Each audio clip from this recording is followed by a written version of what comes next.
Hi, Bill.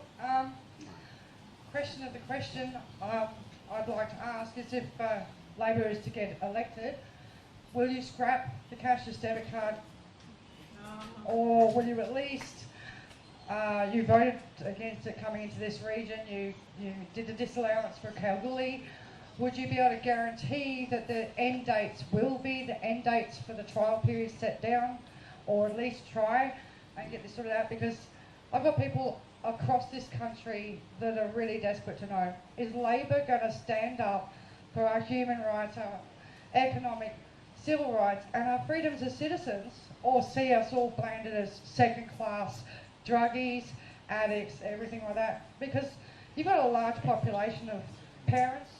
In the other states, you've got parents caring for disabled children that are on the dignity of this card. We saw in the media globally this weekend a sole parent, or not a sole parent, but a parent with 5 children stranded on the side of the road because the card declined. She couldn't get a formula, she couldn't get a nappy, she had to drive 60 kilometres to get to town. And the car broke down trying to get home. And that's just one out of thousands and thousands of issues with this card. We live in a country that is desolate, isolate, these regions are isolated. And if somebody breaks down in the temperatures that we have and have no access to go to ring for a mechanic, what happens? And this could have been tragic for a 9-week-old baby that was in that car.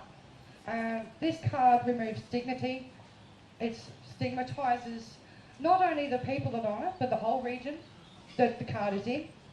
And seriously, I hear the real life of people on the card.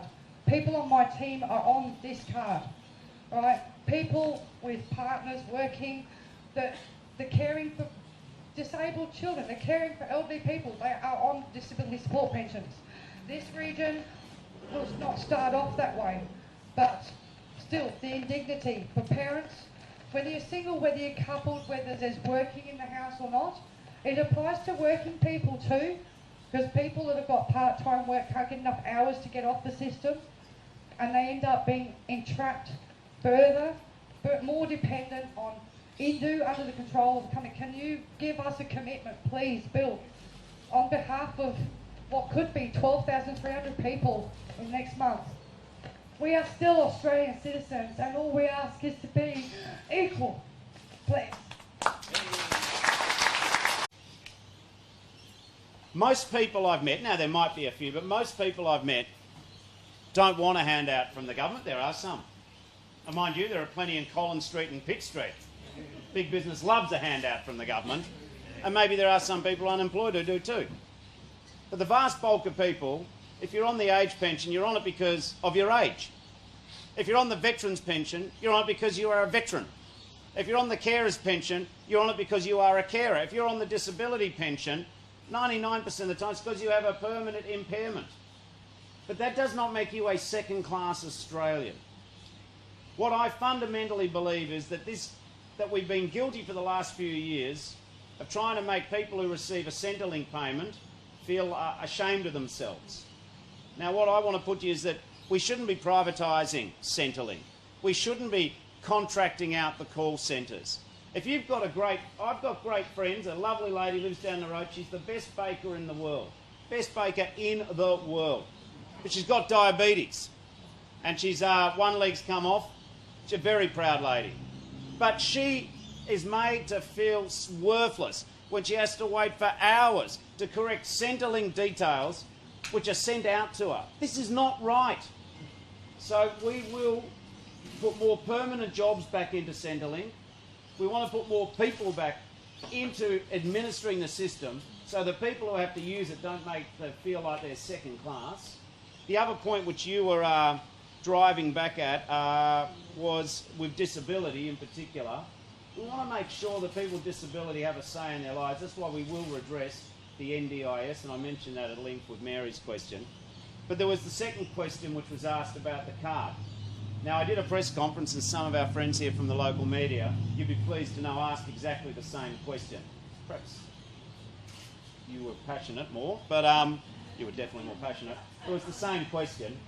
And what I've said is that we can't stop the rollout, but we did vote against it. I kept my word. I think it was in August of 2017 we were here, and you sort of said, will you keep your word? We did. We said we'd look at the evidence, and if we didn't like the evidence, we'd vote against it, and we did. And I think we arranged for your group to come and speak to the Senate Select Committee, and we did. I can't unscramble the egg of what this government does, but what we can do, if elected, is we will do what we can to roll it back, because we don't support it. The case hasn't been made to spend $13.5 million on a new scheme when that money could go better to help people in other ways to find work and help with addiction. Just on balance, too many people have seen problems with it for you to be ignored. If it was just one or two people, well then maybe it's one or two people. Some people swear by this cashless welfare card, and I've met some of them in other communities. But the more that I see and the more that I meet, this idea of treating some Australians as children, as not competent, that's not the Australian way. So we will do everything we can once we are elected, with the proviso I can't unscramble what they get wrong between now and May the 11th. So that's a direct answer. Mike, yeah, we are interested in upgrading the federal